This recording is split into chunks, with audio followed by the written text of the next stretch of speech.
Hey guys, welcome back to today's video. Today is Wednesday, October 14th, 2020, and today I'm going to be taking a look at a 2020 Senate election prediction. So I'm going to be making these 1 week until Election Day. So this one is actually 20 days until Election Day, so we have around 2 more to go. I'll probably do one right up until the election. The final day before it will be a video on the presidential election and the Senate projection. I probably won't be covering the governorships too much. I'll probably make one more video about that, just finalizing my predictions for the year. I can't believe the 3 years that I've spent covering these 2020 elections, 2018 midterms, everything is culminating up in the 2020 election, and I really am hoping that this election night does end on election night, or at least only goes out a week, because I'm telling you this much, I cannot handle covering this same exact election for longer than maybe a month afterwards. I really want to start focusing on 2024 and the 2022 midterms, because what we saw in the beginning of October actually was that Pat Toomey in Pennsylvania said he would be retiring from the United States Senate. So regardless of who wins the presidency here,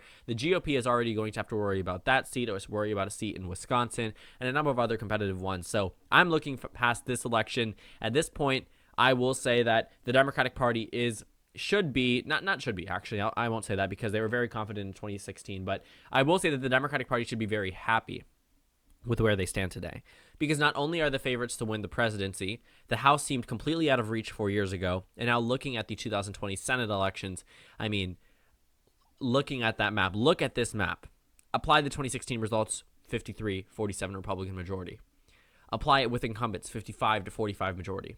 So all in all, I mean, the Democratic Party should be very happy with where they stand today, but they should not be complacent. That is one thing that I really saw as a problem in the 2016 election, was that people were really overestimating Hillary Clinton's support and underestimating Donald Trump. It was that combined factor that really ended up with a Donald Trump win in the presidency. Now, I will say that Donald Trump is not as close as he was 4 years ago. Keep in mind, he is the incumbent, and there are a lot more things that can be pinned to him compared to what could have been pinned to him just 4 years ago.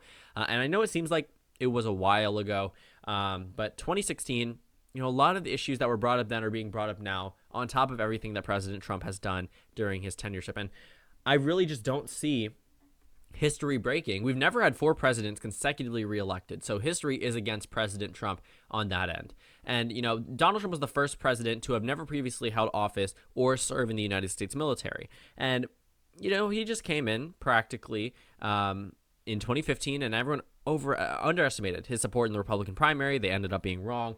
And then the Clinton campaign was very happy that he ended up being the nominee. But, obviously that just ended up having Donald Trump win the presidency. And I think a lot of people were shocked. And I think even Donald Trump was shocked. But I don't think we will be shocked this election. This election isn't like any other. There is so much at stake. And what we see, not only in the presidential race, but in the Senate elections, is that a number of these Republican races are narrowing up. Now, I am not just targeting the GOP. For the Democratic Party, they realistically have no competitive races on their end except for Michigan and Alabama. Other than that, they retain 45 practically solid seats. I'm actually going to be talking about Minnesota in just a moment. I do have some race rating changes to get through, but all in all, I mean, the Democratic Party actually is pretty strong in terms of their Senate elections. I mean, look at the amount of toss-up seats. For the Democratic Party, they only hold, these are non-safe states, they only hold Minnesota, Michigan, and Alabama. That's 3 seats out of the 16 that are considered not safe. It's very shocking to see Alabama as not safe, but then you remember there's a Democrat incumbent. It's very shocking to see South Carolina as not safe, but that race is exceptionally close in a very exceptional year. I don't mean that in a positive way. And looking at the numbers, the Democratic Party has just turned this Senate map around from what was previously very bad for them, which is actually pretty strong. I mean, neither the 2018 or 2020 Senate maps were really supposed to favor the Democrats, but this one definitely does. So the state of Minnesota, I'm actually moving down from safe to likely. After a further assessment of the state, I'm going to return to my previous characterization. Now, this is not to say that Lewis in this state could come even close to winning. We are looking at Tina Smith probably winning by 11, 12, 13%. But unfortunately for her, that's not enough for it to be considered safe by my ratings. It's anywhere from 5 to 15% is what is considered likely, and that's where this state ultimately lies. So Minnesota, while completely out of reach for the GOP, is likely for the Democratic Party, just in terms of its margin, not in terms of chances. So that puts the Democrats at roughly 45. Now, Alabama is a state. We're going to actually get into the likely the likely Republican states because I've finished all of the likely Democratic states. That should hint about one of the race rating changes if you remember my old map. But Alaska, Texas, Mississippi, Alabama, which is a flip from 2017. These states are all considered to be likely. I think that these 4 states in particular should be considered likely just because of the fact that, looking at Mississippi and looking at Alabama, Mississippi just has a very well-known Democratic candidate, and also the presidential race is slightly narrowing up. I mean, nowhere near where Biden could actually win Mississippi, but it is narrowing up. Alabama has a Democrat incumbent, so you do have to realize that the factor of the incumbency definitely helps. We're going to see Doug Jones probably get 46% of the vote here. As for Alaska, we probably will see Dan Sullivan pull ahead and defeat his independent challenger. And then in Texas, while John Cornyn may seem as if he's worried about his reelection bid, realistically, he has no reason to be worried. And MJ Hager probably won't even come close, as Biden does to Trump in the state of Texas. So Alabama, Mississippi, Texas, and Alaska, all likely for the GOP. We'll talk about Kansas because, I'm really iffy about Kansas. I've moved it from lean Republican to likely Republican just because we really don't see any substantial data coming out of the state. And it's just very hard for me to characterize this state as anything but likely. I mean, the range is just so high and so low that there are so many possibilities where it could be a 6-point margin victory or a 12-point margin victory for the GOP, and that'd still be considered likely. Now, Laura Kelley was a surprise to us all. And Barbara Bollier might actually be a surprise to us all as well. And I do think that she is individually a very strong candidate, but she just has the detriment of the fact that Donald Trump is on the ballot with her. And it's going to be very difficult for her to try to overcome Roger Marshall riding on the coattails of a president who's expected to win this state by 10, 15%. So for the state of Kansas, for right now, unfortunately for Barbara Bollier, I will be characterizing it as likely. That's probably one of the closer likely states out of the bunch. Now, the Democrats and the Republicans are even. 45-45. I actually did not forget. No, I did forget. Sorry. I actually forgot 2 likely Democratic states, and I don't think these are too surprising. There are the states of Colorado and Arizona. I'm not moving these characterizations until I see anything substantial out of both of these states that actually tell me Cory Gardner is in a competitive position and Martha McSally is in a competitive position. I can actually show you the 538 forecast. If we take a look at Colorado, John Hickenlooper has a 79% chance of victory. In Arizona, Mark Kelley has a 78% chance of victory. The Republican Party should not have renominated or appointed Martha McSally to John McCain's seat, because this is a seat where, the Democratic Party realistically should not have been leading. Had Doug Ducey chosen a correct and a good replacement for John McCain, this race likely would be Republican. If he had chosen someone in the McCain family or someone who had worked very closely with John McCain and not Martha McSally, this race probably would be a lot less competitive. In fact, leaning towards the GOP. When we're talking about this play, it was such a horrible move on the Arizona GOP's part to nominate someone who had just lost a Senate election. Yes, it was a Democratic wave year, but this year is no different.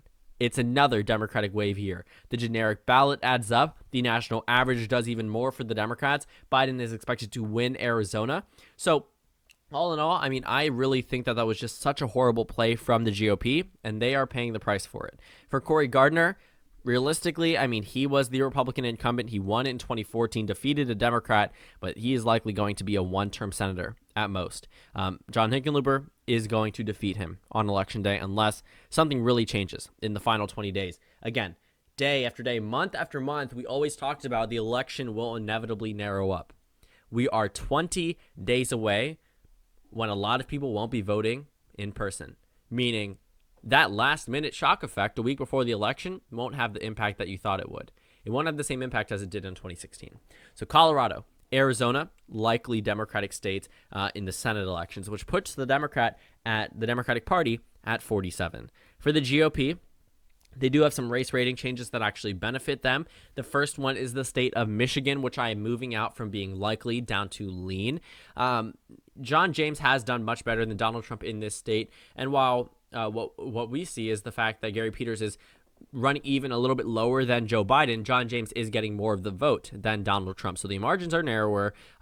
Gary Peters is going to need to rely on a Biden victory in order to win this state. Biden has a likely characterization in Michigan. He has a lean characterization. It's not out of the question, obviously, that both of them win there. It's just a little bit less likely that Michigan goes to the Democrats. I think that what we will see is Gary Peters will run away with the state of Michigan. It just won't be by a large margin, and it won't be likely as we previously thought. So this race narrows down to being lean. It still is a seat for the Democrats. It gives them 48, which is an overall net gain of 1 so far from Colorado and Arizona, with a loss in Alabama. But we have 7 toss-up races that will likely make or break the Senate map. Now, we do have some remaining lean characterizations to use. Let me grab a sip of water here because my mouth is... No. Okay, I'm good. I was about to sound really hoarse, but 7 toss-up races. We have North Carolina, South Carolina. Had I told you that 6 months ago, you would have thought I was crazy. Georgia Senate special election. Montana, 6 months ago, you would have thought I was crazy as well. Iowa and Maine. So these states, 2 in Georgia, the only state with 2 seats up this election, it's competitive. I mean, looking at North Carolina, this is a race where the Republican Party was really hoping that whole sexting scandal with Cal Cunningham would have really hurt him. But what we see in a number of data points is that it really helped him. I mean, he was always the favorite to win the race. But prior to that, I mean, his margins have improved. And if we look at the data, A-plus rated pollsters show Cunningham ahead by 3%. Another A-plus rated pollster has him ahead by 4%. An A-rated pollster has him ahead 10%.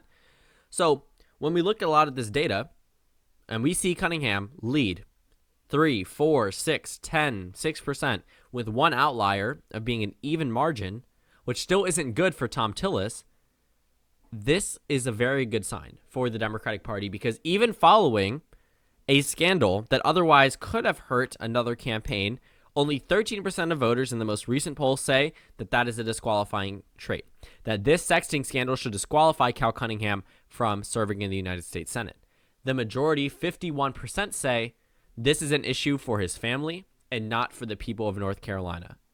And I can guarantee it, probably 90% of that 51% are already voting for Cal Cunningham.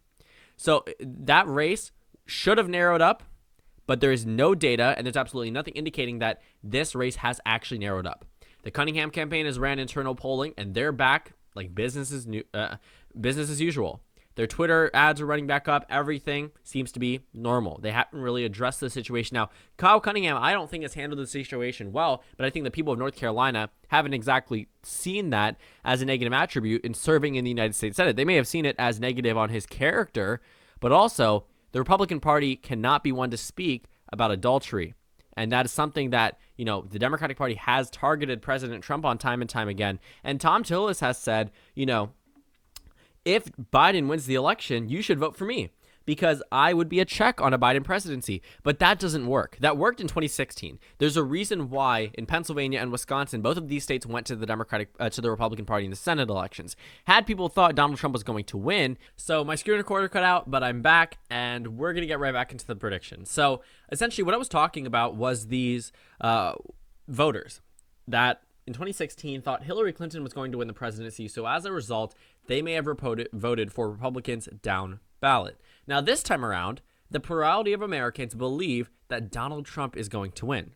Despite Biden being up 11 points on the national average and leading in practically every swing state, Georgia actually just 5 minutes ago just moved over into the Democratic column on 538's prediction.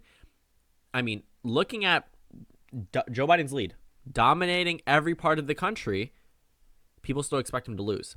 Why? Because people saw the media predictions in 2016. They thought that the polls were 100% wrong, which they weren't, but that's for another video. I've already made one of those videos. But looking at the American public, a lot of them said, you know what? Looking at the data from 2016, it was wrong. And Hillary Clinton did end up winning the presidency, despite the press saying there's no way that Donald Trump comes out of this. When the Huffington Post released the results saying Donald Trump had a 1% chance of the presidency, well, that really ruined their credibility following that. The Princeton election model gave the same exact chance for Donald Trump. In fact, 538 was the only model that gave Donald Trump a realistic shot at the presidency. So when we're looking at, I believe The Economist did as well, actually, but when we're looking at the Senate elections, people are not going to be voting for Thom Tillis and Joe Biden.